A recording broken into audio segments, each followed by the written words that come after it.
¿Qué tal? Les saludamos desde Sin Mentiras. Es un gusto, es un placer de estar de nuevo con todos ustedes. ¿Cuál es el problema que hay en el Ecuador ahorita?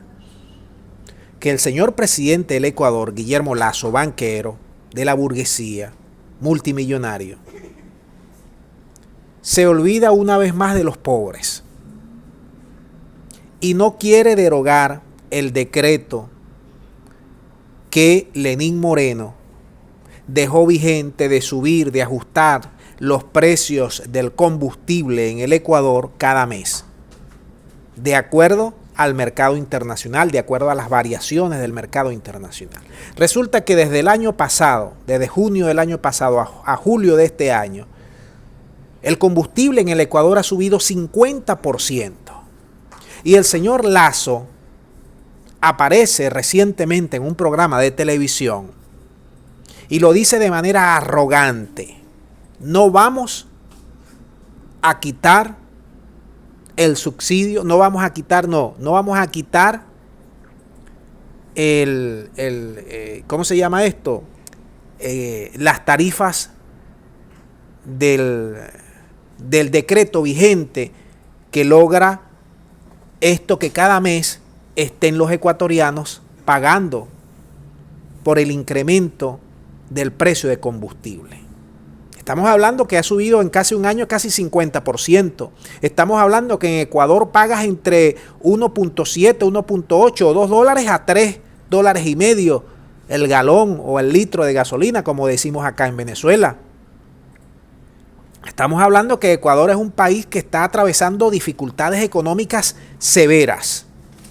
Y estamos diciendo que el señor Lasso está pendiente de números macroeconómicos para presentárselos al Fondo Monetario Internacional y para que estos le sigan dando dinero fresco como le han ofrecido y como le ofrecieron a Lenín Moreno. En 2019 Lenín Moreno quiso hacer lo mismo y fue prácticamente tumbado del gobierno, donde hubo protestas durante semanas, durante más de una semana, hubo cantidades de muertos, cantidad de represión y el hombre prácticamente se va del Ecuador. Ahora Lasso llega al gobierno y lo primero que dice es que estos decretos ejecutivos que dejó Lenín Moreno sobre el precio del combustible no los va a derogar, que implican este incremento mensual del precio. En Ecuador gana $200, $250, $300 un salario mínimo. Es un país que el capitalismo se lo llevó por los trancos. Ahora, ¿qué es lo que está planteado en estos momentos? Que las comunidades indígenas, que el sector transporte, que el sector trabajadores, a partir de hoy, desde que estoy haciendo este video, están unidos para comenzar una serie escalonada de protestas, de huelgas, de paralizaciones, de corte de vía, porque dice que Lasso no quiere derogar este decreto. ¿Y Lasso qué es lo que dice al respecto? Número uno, que si lo deroga estaría beneficiando a contrabandistas, a transportistas que no quieren hacer ajustes y a narcotraficantes.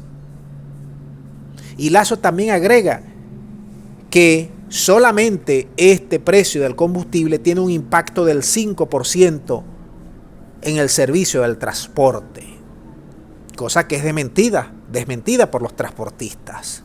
Es decir, ahorita, al día de hoy, se cumple la fecha en la que debe entrar en vigencia, en la que se debe hacer una reactualización del precio del combustible, un reajuste del precio del combustible, y eso es lo que están peleando allí las comunidades indígenas que tumbaron en 2019 a Lenín Moreno prácticamente. Acuérdense lo que les estoy diciendo. Y que dicen que si Lasso continúa por el camino de Lenín Moreno, también lo van a derrocar. Lenín Moreno prácticamente durante varias semanas se fue a Guayaquil, desde allá colocó su gobierno. Y ya saben todo lo que sucedió con Lenín Moreno, cómo endeudó el país, cómo echó para abajo todos los puntos sociales y los proyectos sociales que había dejado el anterior gobierno de Correa. Ahora, un país dividido, un país polarizado, Lasso gana banquero. ¿A quién va a obedecer Lazo? ¿A los pobres? ¿A los pueblos? Evidentemente que no. Lazo es neoliberal. Lazo quiere mantener los números macroeconómicos por encima de todo, sin importar la pobreza, la carestía, el costo de la vida, sin importar absolutamente nada, sino los números macroeconómicos para tener acceso a los mercados y que los mercados le sigan sonriendo y ellos con ese dinero, con esas migajas que les prestan desde los mercados internacionales, agarran una buena tajada para su peculio y la otra se lo dan a sus amigos de la macroestructura del poder que representa. Así que para el pueblo le lloverán algunas que otras gotitas de miseria y algunas que otras goticas de migajas que se reparten. Entonces, vamos a estar monitoreando este tema del Ecuador, que se pone interesante porque ya las comunidades indígenas dijeron que van a paralización, que van a huelga, que van a marcha, que van a protestas, porque no se van a calar a Lazo, no se van a calar el mismo camino que les dejó Moreno y que quieren que deroguen esto del combustible porque la situación está crítica desde el punto de vista económico en el Ecuador. Dejamos el video hasta aquí para que ustedes ahora manden sus puntos de vista desde el Ecuador, desde cualquier otra parte del mundo y nos digan cómo ve la situación allí a lo interno. Muchas gracias y será hasta la próxima.